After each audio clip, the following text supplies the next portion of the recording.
नमस्कार, मैं दीपक आप सभी का स्वागत करता हूं the Bihar teacher history makers Facebook समूह पर। दोस्तों, मैं यहां बात करता हूं संस्कृत विषय की। तो उसी क्रम में मैं आज आप लोगों के लिए एक ऐसी विषय वस्तु लेकर आया हूं जो संस्कृत व्याकरण की जिसे प्रवेशिका कहा जाता है, अर्थात संस्कृत व्याकरण का उद्भव स्थल यही है। तो आइए फटाफट अपने विषय को प्रारंभ करते हैं। तो आज जो मैं आप लोगों को पढ़ाऊंगा वो है माहेश्वर सूत्र एवं प्रत्याहार। तो सबसे पहले हम बात कर लेते हैं कि माहेश्वर सूत्र का उद्भव कैसे हुआ, ये कहां से प्रकट हुआ। तो इसके बारे में संस्कृत में दो पंक्ति का एक श्लोक है जो प्रमाणिक श्लोक है, जिससे हमें ज्ञात होता है कि ये कहां से आया। तो सबसे पहले जरा इसको ध्यान से देखिए। आज हम पढ़ेंगे माहेश्वर सूत्र। महेश भगवान शंकर को कहा जाता है, तो इससे यह ज्ञात हो जाता है कि कहीं ना कहीं भगवान शंकर से ये रिलेटेड है। अब हम बात करते हैं उस श्लोक की कि श्लोक में क्या कहा गया है। श्लोक में कहा गया है नित्यावसाने नटराज राजो ननाद ढक्काम नव पंचवारम।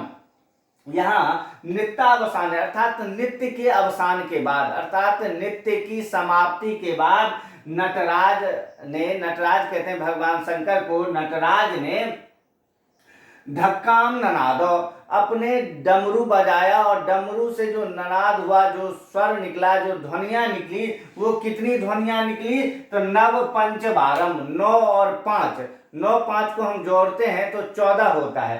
तो 14 ध्वनियां निकली। वही 14 ध्वनियों को जब ऋषियों ने सुना तो उससे क्या निकला? उससे ये 14 सूत्र निकले, जिन्हें हम माहेश्वर सूत्र कहते हैं, जिन्हें हम प्रत्याहार सूत्र कहते हैं, जिन्हें हम पाणिनि सूत्र कहते हैं। बहुत नामों से ये जाना जाता है।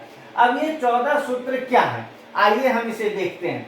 14 सूत्र में है, पहला है अ इ उण रील ऋक ए ओंग आई औच हय वरट लण यम गणनम झभई घट धस जब गड दस ख फ छ ठ थ च ट त व कपई शस सर हल। ये 14 सूत्र निकले, जिन्हें हम माहेश्वर सूत्र कहते हैं। इन 14 सूत्रों का व्याकरण में बहुत ही ज्यादा उपयोग होता है। जब भी हम संधि पढ़ते हैं, समास पढ़ते हैं या कारक के सूत्र पढ़ते हैं, तो इन्हीं 14 सूत्रों का बहुत ज्यादा उपयोग होता है। अब यहाँ इस 14 सूत्र में एक बात ध्यान देने वाली है कि हर एक का जो अंतिम अक्षर है उसमें हलंत लगा हुआ है। अतः हम जो माहेश्वर सूत्र का अंतिम वर्ण रहता है, इसको हम कहते हैं इत।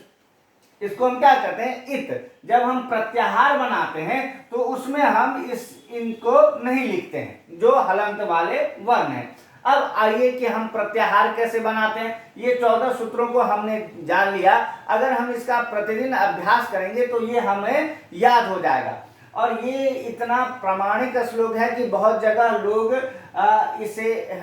इस सूत्र को जप में प्रयोग करते हैं। भगवान शंकर के रुद्राभिषेक में इसका प्रयोग होता है। तो बहुत ही ये प्रामाणिक और अच्छा ये सूत्र है। इससे हमारे उच्चारण में भी बहुत ज्यादा प्रभाव पड़ता है, हमारा उच्चारण परिष्कृत होता है। तो आइए एक बार फिर से पढ़ना सीख लेते हैं। अ इ उण रील ऋक ए ओंग आई औच हय वरट लण यम गणनम झभई घट धस जब गड दस ख फ छ ठ थ च ट त व कपई शस सर हल। अब प्रत्याहार में कैसे कहता है? तो प्रत्याहार में कहता है, जैसे एक उदाहरण लीजिए, कहेगा कि अण, ये अण प्रत्याहार है। अब आपको इसमें बताना है कि इसमें कौन कौन से वर्ण आए। तो यदि अण है तो अ है, अणो हलंत है। तो हमारा काम होगा कि सबसे पहले इन 14 सूत्रों में हम अ को ढूंढेंगे कि अ कहाँ है। तो अ को ढूंढने पर हमें प्राप्त होता है कि अ जो है सो यहाँ है। और उसके बाद हमारा दूसरा काम होगा ण को ढूंढना। तो ण कहाँ है? तो ण यहाँ पर है। अब हम करेंगे क्या? अ से ण तक हमको जाना है। तो सबसे पहले अ इ उ, हम ण तक पहुंच गए। तो यानी अन प्रत्याहार बनाने में हमें किन किन वर्णों से होकर गुजरना पड़ा? तो अ से, ई से और उ से। तो यही हमसे कोई पूछेगा कि अण प्रत्याहार में कौन कौन से वर्ण आते हैं, तो हम कह सकते हैं अ आता है, ई आता है और उ आता है। अब एक दूसरा उदाहरण देख लेते हैं। जैसे कोई हमसे पूछेगा कि इक प्रत्याहार में कौन कौन से वर्ण आते हैं। तो हमारा सबसे पहले काम क्या होगा कि हम ई को ढूंढेंगे कि इस 14 सूत्र में ई कहाँ है। तो ई यहाँ पर है और क कहाँ है, तो क हलंत यहाँ पर है। अब हमको यहाँ से यहाँ तक जाना है, तो हमें किन किन वर्णों से होकर गुजरना पड़ेगा, ई से, उ से। अब इस 9 को हम नहीं लिखेंगे क्योंकि मैंने पहले ही बताया कि ये क्या है, ये इत वर्ण है जो हलंत रहता है प्रत्याहार में, हम उसे नहीं लिखते हैं। तो ई हुआ, उ हुआ, री हुआ और लृ हुआ, हम इतने वर्णों को लिखेंगे। तो इक प्रत्याहार बनाने में हमें किन किन वर्णों से होकर गुजरना पड़ता है, ई से, उ से, री से, लृ से। बात समझ में आ गई कि ये कैसे बनता है। अब बात आ जाते हैं कि अच। संस्कृत में स्वर को हम अच कहते हैं। तो अब अच, मान लीजिए अच प्रत्याहार है, अच प्रत्याहार में कौन कौन सा वर्ण है। तो सबसे पहले हम क्या ढूंढेंगे, अ ढूंढेंगे। तो अ यहाँ पर हमें मिल गया। उसके बाद हमें क्या ढूंढना है, चौ ढूंढना है। तो अब चौ को ढूंढिए, कहाँ है, चौ ये रहा। अब हमको अ से लेकर चौ तक पहुंचने में किन किन वर्णों से होकर गुजरना पड़ेगा। तो अ, ई, उ। ण को नहीं लिखेंगे, क्यों नहीं लिखेंगे, क्योंकि ये आधा है, इसमें हलंत लगा हुआ। अ, ई, उ, री, लृ, फिर इसको नहीं लिखेंगे, ए, ओ, आई, औ। इतने वर्णों से हमारा कौन सा ये प्रत्याहार बनता है, अच प्रत्याहार।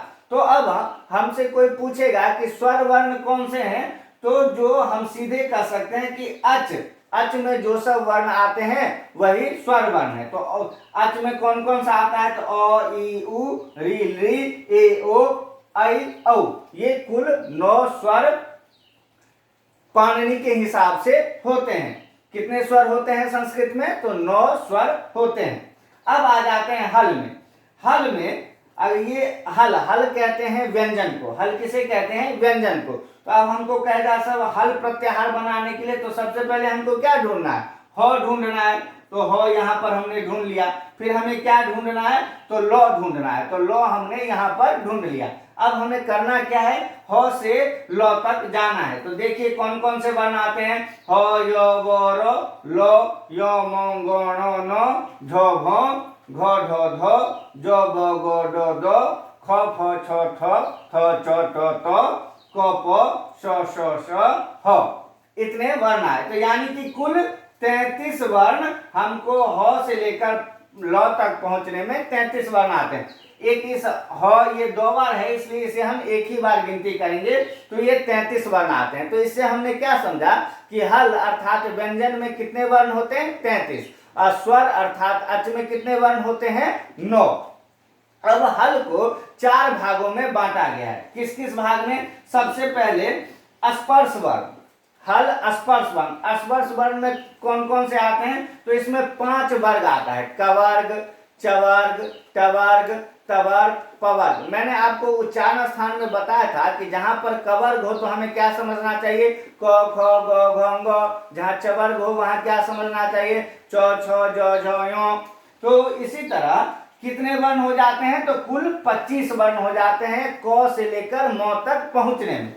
तो 25 वर्णों को हम कहते हैं स्पर्श वर्ण। अब मन में एक प्रश्न उठेगा कि इसे स्पर्श वर्ण ही क्यों कहते हैं। तो इसे स्पर्श वर्ण इसलिए कहते हैं क्योंकि जब हम इसका उच्चारण करते हैं तो हमारी जीभ उस उच्चारित होने वाले स्थान को छूती है, इसलिए इसे स्पर्श करती है, इसलिए इसे स्पर्श वर्ण कहते हैं। तो स्पर्श वर्ण कितने हो गए, 25।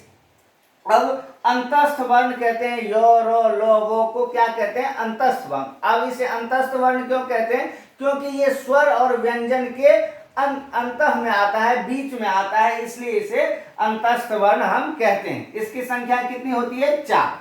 अब ऊष्म वर्ण, ऊष्म वर्ण क्यों किसे कहते हैं, श, श, श और ह को ऊष्म वर्ण कहते हैं। अब इसे ऊष्म वर्ण क्यों कहते हैं, क्योंकि जब हम इसका उच्चारण करते हैं तो हमारे मुख से गर्म हवा निकलती है, अर्थात ऊष्म हवा हमारे मुंह से निकलती है, तो इसलिए इसे ऊष्म वर्ण कहते हैं। तो ये भी 4 हो गए। तो अर्थात क से लेकर म तक पहुंचने में 25 वर्ण, अंतस्थ य, र, ल, व 4 वर्ण और ऊष्म 4 वर्ण। तो कुल हो गए 25, 4, 4 हो गए कुल 33। तो व्यंजन वर्णों की संख्या कितनी है, 33 है।